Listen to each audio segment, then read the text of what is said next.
कि अंदाजन कॉस्ट क्या है, या कहते कि भाई ये पूरा सिस्टम बैठ बिठा के कितने रुपए में आता है। और हाँ, इसके ऊपर सब्सिडी कितनी मिलेगी ये भी आपको में से कई लोगों ने पूछा था। तो दोस्तों इस पूरे वीडियो में ये 3 किलोवाट के grid connect solar rooftop system का मैं आपको तार तार करके बताने वाला हूँ।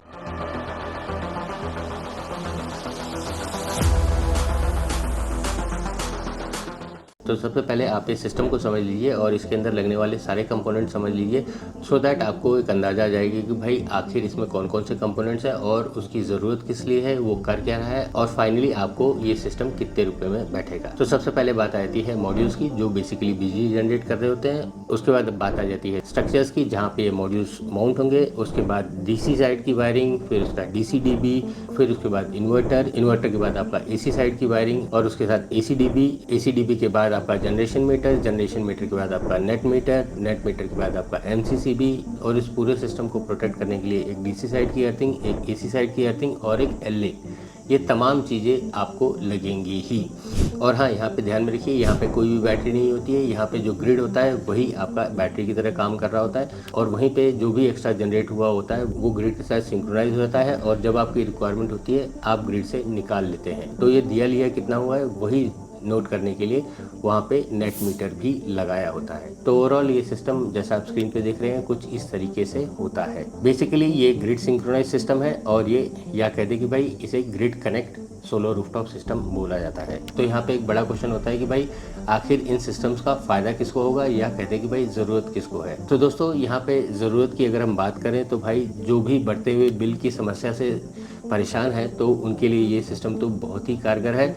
और हाँ, ये सिस्टम लगाने से पहले आप ये भी ध्यान में रखिएगा कि भाई आपके उधर ग्रिड की अवेलेबिलिटी का सिचुएशन कैसा है। वहाँ पे अगर ग्रिड अच्छी तरह अवेलेबल है तो आप ये सिस्टम का पूरा फ़ायदा उठा पाएंगे। बेसिकली आप एक grid connect solar rooftop system लगवा के ना सिर्फ अपने बिजली का बिल कम बल्कि कई केसेस में ज़ीरो भी कर सकते हैं। क्या ज़ीरो भी हो जाता है। अब आइए ये जितने भी कंपोनेंट्स एसएलडी में देखे उन सबको एक लाइन में लिख लेते हैं और फिर उसका एक अप्रोक्सीमेट कॉस्टिंग निकाल लेते हैं। तो सबसे पहले बात आती है मॉड्यूल्स की, फिर उसके बाद आता है स्ट्रक्चर के बाद डीसी साइड की वायरिंग, फिर एसी साइड की वायरिंग, फिर इन्वर्टर, फिर एसी-डीबी, फिर डीसी-डीबी, फिर आपका नेट मीटरिंग, और उसके बाद लिख लेते हैं installation, commissioning, transportation, miscellaneous expenses, और हाँ एलए और अर्थिंग भी लिख लेते हैं। तो यहाँ पे चूंकि आप 3 किलोवाट का सिस्टम लगा रहे हैं तो यहाँ पे हम 540 वाले मॉड्यूल्स जो कि आज की डेट में इजीली अवेलेबल है वो वाले लगाते हैं। तो 540 के हिसाब से आपको 6 मॉड्यूल्स लगेंगे, that comes to 3240 watt peak तक के मॉड्यूल्स आप लगा सकते हैं। और ये पॉसिबल है टेक्निकली भी। आज की डेट में जितने भी इन्वर्टर्स होते हैं उसमें 15 to 20% ओवरलोडिंग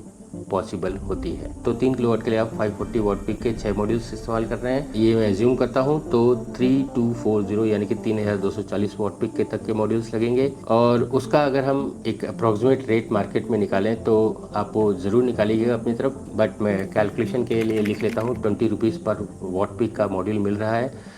तो एक अच्छा ब्रांड और एक अच्छा क्वालिटी वाला भी। तो 3240 multiplied by 20 that comes to 64,800 rupees के तो आपके मॉड्यूल ही हो जाएंगे। फिर उसको लगाने के लिए स्ट्रक्चर लगेगा, तो स्ट्रक्चर का अप्रोक्सीमेट कॉस्ट लिख लीजिए जीआई या हॉट डिप गैल्वेनाइज में @ 3 रुपीज़ पर वॉट का। तो 3 multiplied by 3240 that comes to 9,720 यानी कि 9,720 में आपका स्ट्रक्चर भी बैठ जाएगा। फिर बात कर लेते हैं डीसी साइड और एसी साइड की वायरिंग। तो यहाँ पे भी हम अप्रोक्सीमेट लिख लेते हैं कि भाई 1000 रुपये में आपका डीसी साइड की वायरिंग हो जाएगी, क्योंकि ये सबसे शॉर्टेस्ट तो यही होता है। और उसी तरह 2000 रुपये का अप्रोक्सीमेट लिख लेते हैं कि भाई एसी साइड की वायरिंग भी उतने में हो जाएगी। हम सुदेश करके है सर, हम कर्नाटक मैसूर का है सर। हम तो इसको खुद से बनावट करते हैं सर, 108 जेटीपीटी लाते हैं। अभी अप्रॉक्सीमेट मैं इसलिए बोल रहा हूँ क्योंकि ये आपका घर 1 माले का है, 2 माले का है, 3 माले का है, ये तो हम बता नहीं सकते। और इसीलिए इन सिस्टम्स का जो कॉस्टिंग है वो अप्रॉक्सीमेट में ही बताया जाता है। यहाँ पे कोई टीवी, फ्रिज या वॉशिंग मशीन नहीं है कि भाई आपने लाया या गूगल में देख लिया कि भाई 165 लीटर का फ्रिज कितने रुपए में मिल रहा है, ऐसा नहीं है। ये जितने भी सिस्टम्स हैं ये प्रोजेक्ट्स हैं। यहाँ पे मॉड्यूल भी आप अपने हिसाब से सेलेक्ट कर सकते हैं, यहाँ पे इन्वर्टर भी आपकी रिक्वायरमेंट के हिसाब से आप दे सकते हैं। एसी साइड की वायरिंग चूँकि यहाँ पे जो रनिंग मीटर्स में रहेगा तो वो भी आपको एज़ पर रनिंग मीटर देना होगा। स्ट्रक्चर में आप जीआई, एमएस और हॉट डिप गैल्वेनाइज सेलेक्ट कर सकते हैं। तो बहुत सारे वेरिएंट्स अवेलेबल हैं। तो यहाँ पे it's considered as a project, तो आप ये अप्रॉक्सीमेट मैं आपको बता रहा हूँ वो आप लिख लीजिए। अब वहीं अगर हम इन्वर्टर की बात कर लें तो 3 किलोवाट का इन्वर्टर आपका एक एवरेज 18,000 टू 20,000 रुपीज़ में मिल जाएगा। तो मैं अभी यहाँ पे 18,000 लिख लेता हूँ। ACDB DCDB की बात करें तो 1,500 रुपीज़ में ये अप्रॉक्सीमेट आ जाता है।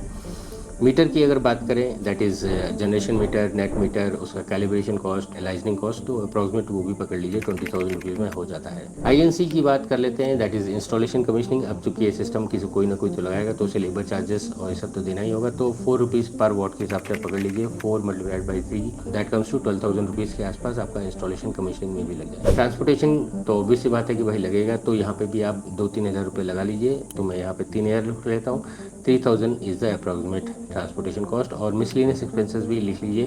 क्या है कि वहाँ सीमेंट ब्लॉक लग रहा है या और भी कुछ एक्टिविटीज़ करनी पड़ रही है, तो वो भी एक 5,000 रुपीज़ आप अप्रॉक्सीमेट रख लीजिए। और फिर इन सब का टोटल कर लीजिए तो इट कम्स टू रिपोर्ट 1,38,000। और उसके बाद फिर आप इस पर GST ऐड कीजिए।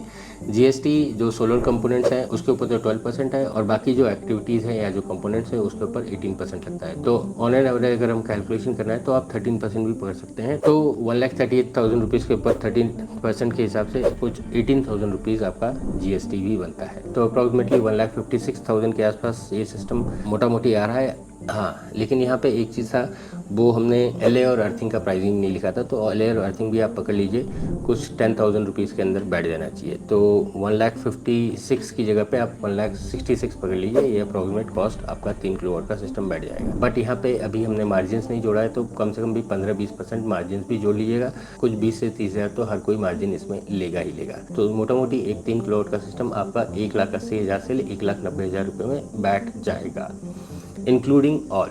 इसमें हर चीज़ आपका आ जाएगा। और अच्छी बात यह है कि भाई 3 किलोवाट के ऊपर 78,000 रुपीज़ गवर्नमेंट की सब्सिडी मिल रही है। द ओनली थिंग है उसके लिए आपको कुछ पॉलिसी प्रोसेस गाइडलाइंस को फॉलो करना है। और हाँ, अगर आपको कोई बोलता है कि भाई मैं आपको सब्सिडी काट के लगा देता हूँ, तो आपकी जानकारी के लिए बता दूँ कि भाई कोई भी अपनी जेब से पैसा नहीं देता है, और कोई भी विदाउट मार्जिन्स या कोई भी बिना प्रॉफिट के यहाँ पे बिजनेस नहीं कर रहा है। और ये जो सब्सिडी है ये गवर्नमेंट की है, गवर्नमेंट की तरफ से है, तो उसके लिए डेफिनेटली आपको कुछ ना कुछ तो पॉलिसी प्रोसेस गाइडलाइंस फॉलो करना है। बट अच्छी बात यह है कि भाई इसके लिए आपको कहीं जाने की ज़रूरत नहीं है, इट्स टोटली ऑनलाइन। आप घर बैठे ही इस सिस्टम के लिए जो सब्सिडी मिलती है उसके लिए अप्लाई कर सकते हैं, और ये जो सब्सिडी है वो आपके ही खाते में DBT होगी। अब चूंकि ये सब कुछ ऑनलाइन ही करना है, तो आपको 2-3 बातों का ध्यान रखना है। पहले तो आप एक एम्पैनल वेंडर का सिलेक्शन कर लीजिए, क्योंकि ये जो सब्सिडी है वो थ्रू एम्पैनल वेंडर ही आपको मिलेगा। क्या है कि भाई आपको ऑनलाइन अप्लाई करना है और वहाँ पे आपको एक एम्पैनल वेंडर सेलेक्ट करना होता है। तो सबसे पहले आप एक एम्पैनल वेंडर सेलेक्ट कर लीजिए, और ये एम्पैनल वेंडर की जानकारी आपको आपके स्टेट की डिस्कॉम या pmsuryaghar.gov.in के ऊपर मिल जाएगा। लोगों की सुविधा के लिए ये दोनों लिंक्स हमने इस वीडियो के डिस्क्रिप्शन में भी दे रखा है। आप वहां से जाके सबसे पहले अपना नियरेस्ट पैनल वेंडर सेलेक्ट कीजिएगा। फिर उसको बोलिएगा कि भाई आपके साइट पे आए, साइट कंडीशंस देखे, आपकी रिक्वायरमेंट समझे, और फिर एक रफ एस्टिमेट इसलिए बता रहा हूँ कि भाई अब ये रफ एस्टिमेट तो आप ये वीडियो देखने के बाद खुद ही बना सकते हैं, बट मोटा मोटी वो भी आपको एक अंदाजन फिगर देगा कि भाई आपका ये सिस्टम कितने रुपए में बैठेगा। उसमें 5 to 10% वेरिएशन होने की गुंजाइश हो सकती है, लेकिन मोटा मोटी आपको एक फिगर मिल जाएगा जिसके ऊपर आप डिसीजन ले सकते हैं। अब बात आती है, चूँकि ये सब कुछ ऑनलाइन करना है, तो आपको आपका ईमेल एड्रेस, आपको अपना मोबाइल नंबर, ये दोनों अपडेट करवा के रखना होगा। और वहीं आपका कोई भी बिल पेंडिंग नहीं होना चाहिए। All bill should be paid. Discom में आपका अगर कोई भी बिल पेंडिंग रहेगा तो आप ऑनलाइन अप्लाई नहीं कर सकते। आप भले ही विद सब्सिडी लगाएं या विदाउट सब्सिडी लगाएं, आपको अप्लाई तो करना ही है, लेकिन ये तीनों चीज़ों वहाँ पे ज़रूरत लगेगी: ईमेल एड्रेस, मोबाइल नंबर और टोटल पेड बिल्स, और there should not be any unpaid bill. ये 3 चीज़ है, तो आप सबसे पहले अप्लाई कीजिए अपने पैनल वेंडर के गाइडेंस में। आपको अप्लाई करने के बाद अप्रूवल मिलेगा। अप्रूवल मिलने के बाद कुछ 6-7 स्टेप्स ऑनलाइन ही आपको कंप्लीट करने हैं। आपका डॉक्यूमेंट्स जमा करने हैं, बैंक के डॉक्यूमेंट्स जमा करने हैं, सिस्टम के डॉक्यूमेंट्स जमा करने हैं, बिल की कॉपी जमा करनी है, जॉइंट कमीशनिंग रिपोर्ट जमा करना है। ये तमाम चीज़ें होती हैं, कुछ 6-7 चीज़ें हैं जो कि आपका पैनल वेंडर जानता है कि भाई कैसे, कौन से स्टेप में कौन सा डॉक्यूमेंट जमा करना है। वो आपको गाइड करके वो सारे डॉक्यूमेंट्स अपलोड करा देगा। ये कुछ 6-7 स्टेप्स कंप्लीट करने के बाद आपका काम हो जाता है पूरा, और आपका जो सब्सिडी है वो आपके खाते में आ जाएगी।